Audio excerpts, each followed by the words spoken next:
நம்முடைய மனதிற்கும் அறிவுக்குமான ஒரு பேராற்றல் நமக்கு தேவைப்படுகிறது. அந்த பேராற்றலை பெற்றுத்தரக்கூடிய ஒரு அற்புதமான நாள். ஸோ அப்போ இறைவனிடமாக கேட்கும் பொழுது நாம கேட்டால் ₹1 என்று தான் கேட்போம். ஆனால் இறைவனாக கொடுத்தால் 1000 கூட கொடுக்கலாம். கோவிலுக்கு போக முடியாதவர்கள், வீட்டிலே வழிபட வேண்டும் என்று விருப்பப்படுபவர்கள் எல்லாம் கூட பொதுவாக இந்த சிவராத்திரி விரதத்தை பொருளாதார அபிலாஷைகளுக்காக நாம் வணங்குவதை தவிர்த்து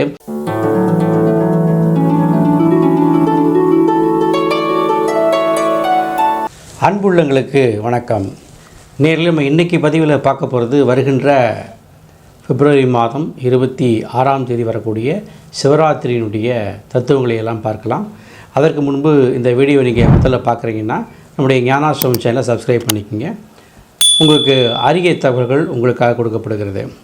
நேயர்களே, சிவராத்திரி என்பது பொதுவாக சிவனை வழிபடக்கூடிய ஒரு ராத்திரியாக சொல்லப்படுகிறது. மாதந்தோறும் வருகின்ற சிவராத்திரியிலே இந்த மகா சிவராத்திரி விசேஷமாக கொண்டாடப்படுகிறது. காரணம் என்னவென்றால், அன்றைய தினம் இந்த வானத்தின் அம்சமாகிய விந்து எனக்கூடியதும் பூமியின் அம்சமாகிய நாதம் எனக்கூடியதும் சேருகின்ற ஒரு நாள். விந்து நாதம் சேருகின்ற ஒரு நாள். அதாவது வானத்திலிருந்து உயிர் சக்தியானது பூமிக்கு கிடைக்கக்கூடிய ஒரு அற்புதமான நாள். அதிலிருந்து பார்த்தோம்னா நமக்கு அடுத்து வரக்கூடிய வெய்ய காலங்களில் நிறைய உற்பத்திகள், பூமியில் இருக்கிற உயிர் உற்பத்திகள் நிறைய துவங்க ஆரம்பிக்கும். அப்போது சிவனுடைய புராணத்தில் என்ன சொல்லுகிறார்கள், அது மற்ற புராணத்தில் என்னென்னாக்கா, சிவன் தன்னுடைய படைப்பு தொழிலெல்லாம் ஒடுங்கி ஒரு இடத்துல இருக்கும்போது அம்பாள் பூஜை பண்ணி அந்த சிவனுடைய மீண்டும் படைப்பு தொழிலுக்கு உண்டான விஷயங்கள் எல்லாத்தையும் உருவாக்குறதாக நம்ம புராணங்கள் சொல்லப்படுகிறது. இப்படி புராணத்திலே சிவனுடைய ராத்திரிக்கு விசேஷமான அம்சங்கள் சொல்லப்பட்டிருந்தாலும் நாம் தத்துவமாக என்ன புரிந்து கொள்ள வேண்டும் என்று சொன்னால், நம்முடைய மனதிற்கும் அறிவுக்குமான ஒரு பேராற்றல் நமக்கு தேவைப்படுகிறது. அந்த பேராற்றலை பெற்றுத்தரக்கூடிய ஒரு அற்புதமான நாள் கிருஷ்ணபட்ச சதுர்த்தசி என்று சொல்லக்கூடிய 14வது நாள், பௌர்ணமியிலிருந்து 14வது நாள். மறுநாள் பார்த்திங்கன்னா அமாவாசை வரும். அப்போ மாசி மாதத்திலே சூரியனாகப்பட்டவர் கும்பராசியிலே அமர்ந்து கொண்டு சந்திரனும் அந்த ராசியிலே சேருகின்ற அந்த நேரம், அந்த 2 கிரகங்களும் ஒன்று சேருகின்ற அந்த நாளிலே, அதுக்கு முன்பாக அந்த 14வது நாளில் இந்த விசேஷமான ஒரு சிவராத்திரியை கொண்டாட பல கோவில்களிலும் இந்த விசேஷமான சிவராத்திரியானது அபிஷேக ஆராதனைகளோடு 4 கால பூஜைகளோடு இந்த பூஜைகளான செய்யப்படுகிறது. இந்த நேரத்திலே பலரும் கண் விழித்து விரதம் இருந்து இந்த சிவராத்திரியினுடைய பலனை அனுபவிப்பதற்காக முயற்சி செய்து கொண்டிருக்கிறார்கள். பல ஆண்டு காலமாக சிவராத்திரி விரதம் கடைபிடிக்கப்பட்டு வந்தால் கூட அந்த சிவராத்திரியினுடைய பலாபலங்களை எல்லாம் நாம் முழுமையாக பெற்றுக்கொள்கின்ற வாய்ப்பு குறைவாகத்தான் இருக்குது. ஏன் என்று சொன்னால், சிவராத்திரி விரதம் என்பது முதலிலே பார்த்தோம்னா நம்முடைய உணவை தவிர்த்து விரதம் இருக்கிறது மிக முக்கியமான ஒரு கட்டமாக இருக்குது. ஆனால் அன்றைய தினம் இரவு சிவன் ஆலயங்களே பார்த்தோம்னாக்கா நிறைய அன்னதானங்கள் வழங்கப்படுகிறது. அந்த அன்னதானத்தோடு பல வகையான விருந்துகள் போல் செய்யக்கூடிய ஒரு சூழ்நிலை இன்று மாறி வருகிறது.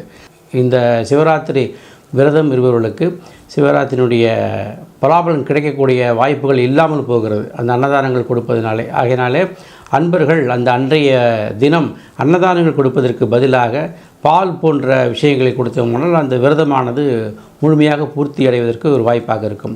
அடுத்ததாக இந்த விரத காலங்களிலே நாம் விரத முறைகளை அனுஷ்டிக்கும் பொழுது சிவராத்திரியினுடைய பகற்பொழுதிலே மதியம் ஒரு வேளை உப்பு புளி காரம் எல்லாம் உணவெடுத்து கொண்டு அந்த விரதம் அனுஷ்டித்தோமானால் நமக்கு பலாபலங்கள் கூட வரக்கூடிய வாய்ப்பு இருக்கிறது. இரவிலே பால் பழங்கள் எடுத்துக்கொள்ளலாம்.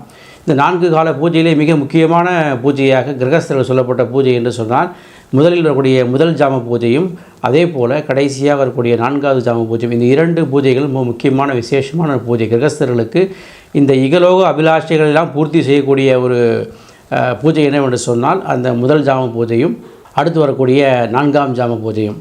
அதே போல் அர்த்த ஜாம பூஜை என்று சொல்லக்கூடிய இரவு 12 மணிக்கு செய்யக்கூடிய அந்த பூஜையும், அதற்கு அடுத்து வரக்கூடிய 3வது ஜாம பூஜையும். இந்த 2 பூஜையும் யோக நெறி பயில்பவர்களுக்கும் தியான நெறி பயில்பவர்களுக்கும் இந்த மாதிரி ஒரு ஆன்மீக நிலையிலே மேற்கொண்டு தன்னை ஒரு ஆத்ம விசாரணை செய்து தன்னை முன்னேற்றி கொள்ள வேண்டும் என்று நினைப்பவர்களுக்கும் இந்த 3வது ஜாம பூஜையும் இந்த அர்த்த ஜாம பூஜையும் பயன்படுகிறது. ஆக இந்த தத்துவங்களை தெரிந்து கொண்டு அதற்கு ஏற்றாற் போல் அந்த பூஜை முறைகளை வழிபடக்கூடியது ஒரு வாய்ப்பு, நல்ல ஒரு வாய்ப்பு தரும். அதே போல் இந்த சிவராத்திரி கற்பம் என்று சொல்லக்கூடிய ஒரு நூலிலே இந்த மூலிகைகள் சிலது சேர்த்து அன்றைய நாள் உண்டால் நமக்கு இன்னும் நம்முடைய உடம்பு சுத்தியாகக்கூடிய வாய்ப்புகளும் மன சுத்தியாகக்கூடிய வாய்ப்புகளும் கிடைக்கும். அப்படிப்பட்ட மூலிகைகள் ஒரு 5 சொல்லியிருக்கிறார்கள். அதிலே குறிப்பாக வில்வம், அடுத்ததாக தும்பை செடி, அடுத்ததாக சிறு செருப்படை, வெண்தாமரை மலர்கள், குப்பை மேடி, இதனுடைய பொடிகளை எல்லாம் ஒன்று சேர்த்து நமக்கு அதை இறைவனுக்கு படைத்து விட்டு அதிலிருந்து ஒரு ஸ்பூன் பாலிலே கலந்து இரவு 4 ஜாம காலத்திலும் ஒரு ஸ்பூன் அளவு 4 முறை அந்த மூலிகைகள் எடுத்துக்கொள்ளும் பொழுது நமக்கு உடல் சுத்தியாகக்கூடிய வாய்ப்புகள் கிடைக்கிறது. இதெல்லாம் தத்துவ ரீதியாகவும் உடல் ரீதியாகவும் மனோ ரீதியாகவும் நம்மை நாம் செம்மைப்படுத்திக் கொள்வதற்குண்டான ஒரு வாய்ப்பாக இந்த விரதங்கள் அனுஷ்டிக்கப்படுகிறது. அதே போல் பூஜை என்று பார்க்கும் பொழுது நம்முடைய இந்து தத்துவத்தின் முறைப்படி பூஜை என்று பார்க்கும் பொழுது சிவனும் பார்வதியும் ஐக்கியமான நாள் என்பதனாலே அன்றைய தினம் மன சந்தோஷமாக இருக்கும்படியான நிகழ்வுகள், அதாவது சிவஸ்துதிகள் பாடுவது, அன்றைய தினம் கச்சேரிகள்லாம் வைத்து அந்த புராணங்கள் கதைகள் எல்லாம் சொல்லி கேட்டு இப்படி பல வகையிலே மனதை மகிழ்ச்சியாக வைத்திருந்து நம்முடைய மனதில் இருக்கிற அந்த துன்பங்கள்லாம் நீங்க பெறும் வகையிலே ஒரு அற்புதமான நாளாக அந்த சிவராத்திரி நாள் அமைக்கப்படுகிறது.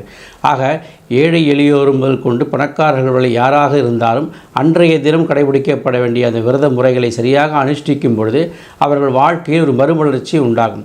பொதுவாக இந்த சிவராத்திரி விரதத்தை பொருளாதார அபிலாஷைகளுக்காக நாம் வணங்குவதை தவிர்த்து நம்முடைய ஆத்ம நிம்மதிக்காகவும் நம்முடைய ஆத்ம சுத்திக்காகவும் நாம் அந்த இறைவனுடைய அருளை முழுமையாக பெற வேண்டும் என்கின்ற ஒரு மனநிலையோடு இந்த விரதத்தை நாம் கடைபிடித்தோமானால் நமக்கு இந்த விரதமானது 1000 மடங்கு பலன் தருகிறது. ஏன் என்று சொன்னால் சிவன் நிர்மலமானவர், அவருக்கு எந்த அபிலாஷைகளும் கிடையாது. அவர் என்றுமே தியான நிலையில் இருக்கக்கூடிய ஒரு நிலையில் உள்ளவர். அப்படிப்பட்டவருடைய அருளானது நமக்கு இருந்தால் இயற்கையாகவே நமக்கு உலகத்தில் அத்தனை விஷயங்கள் நமக்கு கைவெல்லமாகக்கூடிய வாய்ப்புகள் கிடைக்கும். நமக்கு என்ன தேவை, நம்முடைய வாழ்க்கையில் எதெல்லாம் நமக்கு பயன்படக்கூடிய விஷயங்கள் என்றெல்லாம் இறைவன் அறிந்திருக்கிறார். ஸோ அப்போ இறைவனிடமாக கேட்கும் பொழுது நாம கேட்டால் ₹1 என்று தான் கேட்போம். ஆனால் இறைவனாக கொடுத்தால் 1000 கூட கொடுக்கலாம். அப்படி ஒரு சூழ்நிலை இருக்கிற பட்சத்திலே நாம் நம்மை இறைவனிடம் ஒப்படைத்து விட்டு அன்றைய விரதத்தின் பலனையெல்லாம் இறைவனுக்கே அர்ப்பணித்து நாம் அந்த இறைநிலையிலே மனதை வைத்திருந்தோமானால் அந்த சிவராத்திரி விரதமானது உங்களுடைய வாழ்க்கையினுடைய முன்னேற்றத்துக்கு பெரிதும் அது பயன்படக்கூடிய வாய்ப்புகளை கொடுக்கும். ஆனால் அதை தவிர்த்து நாம் ஒரு பொருளாதார அபிலாஷைகளுக்காக நாம் வேண்டுதல் வைத்துவிட்டு அந்த விரதத்தை கடைபிடிப்பது ஒரு பெரிய பலன்களை தராது. இதை கவனத்திலே கொள்ள வேண்டும். அடுத்ததாக நாம் ஒவ்வொரு கால பூஜையிலும் நாம் ஒவ்வொரு கோயிலுக்கு சென்று வழிபடக்கூடிய சில பழக்கங்கள் இருக்கிறது. இந்த கோயிலில் ஒரு முதல் வழிபாடு, அடுத்த 2வது ஜாம வழிபாடு இன்னொரு கோவிலே, 3வது ஜாம வழிபாடு மற்றொரு கோவிலே, இப்படி என்றெல்லாம் ஒரு போகக்கூடிய சூழ்நிலை இருக்கிறது. இதில் நாம் கொஞ்சமாக யோசித்து பார்க்க முடியும். என்னென்று சொன்னால் அந்த ஒரு ஸ்தலத்திலே இருந்து அந்த 4 கால பூஜையும் நீங்கள் பார்க்கின்ற போது கிடைக்கக்கூடிய ஒரு மன குவியல், மன ஒற்றுமை, மன ஒருமைப்பாடு என்பது அந்த 4 கோயில்களை சென்று பார்க்கும் பொழுது நமக்கு மனம் ஒருமைப்படுவதற்கான வாய்ப்புகள் குறைந்து போகிறது. ஆகையினாலே உங்களுக்கு அருகிலே உள்ள எந்த சிவனாலயமாக இருந்தாலும் அந்த 4 கால பூஜையும் நிதானமாக இருந்து ஒரு ஆலயத்திலேயே இருந்து அந்த 4 கால பூஜைகளிலும் மனதை ஒருமைப்படுத்தி அந்த சிவ சிந்தனையோடு நீங்கள் அந்த விரதத்தை கடைபிடிக்கும் பொழுது உங்களுடைய விரதமானது முழு பலனையும் தருகிறது. ஆக மகா சிவராத்திரி விரதம் என்பது நம்முடைய மனதை ஒடுக்கி மனதினுடைய ஆற்றலை எல்லாம் வெளிக்கொண்டிருக்கக்கூடிய ஒரு தத்துவமான நாள். அது நம்முடைய அறிவு பேராற்றல் அதிகப்படுத்தக்கூடிய ஒரு நாள். பல இடங்களுக்கு சொல்லும் பொழுது மனமானது சிதையக்கூடிய வாய்ப்பு இருக்கிறது. ஒவ்வொரு இடங்களும் ஒவ்வொரு விதமான சூழ்நிலைகள், நாம் அந்த நேரத்துக்காக பயணப்படுகின்ற அந்த நேரம், இதெல்லாம் நமக்கு ஒரு டிஸ்டர்பன்ஸ் பண்ணக்கூடிய வாய்ப்புகள்லாம் இருக்கும். அப்போ அந்த இடத்துல நம்ம என்ன செய்கிறோம், ஒரு இடத்தில் நின்று செய்யலாம். கோவிலுக்கு போக முடியாதவர்கள், வீட்டிலே வழிபட வேண்டும் என்று விருப்பப்படுவர்களெல்லாம் கூட அன்றைய தினம் நம்ம வீட்டிலே சிவலிங்கம் செய்து வைத்து வழிபடலாம், தவறு கிடையாது. பச்சரிசி மாவிலே செய்து அந்த சிவனுக்கு அலங்காரங்கள் செய்து நாம் அர்ச்சனைகள் செய்து சிவனுக்கு தேவையான ஸ்தோத்திரங்களையாக துதித்து ஒவ்வொரு கால பூஜையை செய்து நம்ம தியானம் செய்து கூட சிவனை வழிபடலாம். இப்படி பல்வேறு வகையிலே சிவ வழிபாடானது நாடுதோறும் கடைபிடிக்கப்படுகிறது. நம்மால் இயன்ற அளவு என்னென்ன அதில் செய்ய முடியுமோ குறைந்தபட்ச அளவிலே நம்ம ஒரு சிவன் படத்தை வைத்து குறைந்தபட்சமாக வில்வ இலைகளையாவது சிவன் பெயரை சொல்லி அர்ச்சனை செய்யலாம். எந்த மந்திரம் தெரியவில்லை என்றால் கூட பரவாயில்லை. நமச்சிவாய என்று சொல்லலாம், சிவாய நம என்று சொல்லலாம். சிவாய நம என்று ஜெபித்திருப்போருக்கு அபாயம் ஒரு நாளும் இல்லை என்று பெரியவர்கள் சொல்லியிருக்கிறார்கள். அப்படி அந்த சிவ சிந்தனையிலே இருப்பது என்பது மனதை ஒடுக்கி அறிவை கொண்டு மனதோடு சேர்த்து வரக்கூடிய ஒரு அற்புதமான நாள். இந்த பூமிக்கு வானத்தின் அம்சமாகிய விந்து பூமியினுடைய நாதத்தோடு சேர்கின்ற ஒரு அற்புதமான நாள். சிவனும் சக்தியும் ஐக்கியமாகிற நாள். விஷயங்களையெல்லாம் தவிர்த்து அமிர்தத்தை பெருக்கி கொடுக்கக்கூடிய ஒரு நாள் அது சிவராத்திரி. மாதந்தோறும் விரதம் இருப்பவர்களுக்கு இது பற்றி தெரிந்திருக்கும். அப்படி மாதந்தோறும் விரதம் இருக்க முடியவில்லை என்றாலும் பரவாயில்லை, இந்த மகா சிவராத்திரி என்று இந்த எளிய விரதத்தை நீங்கள் கடைபிடித்து சிவனுடைய பேரொளி பெறுமாறு வேண்டுகிறேன். மீண்டும் ஒரு அரிய பதிவில் சந்திப்போம். நன்றி, வணக்கம். அன்பும் அருளும் எங்கும் தழைக்க, அறிவும் மனமும் இணைந்து சிறக்க, அகிலம் முழுதும் இன்பம் கோடி கோடி கோடி நிறையவே.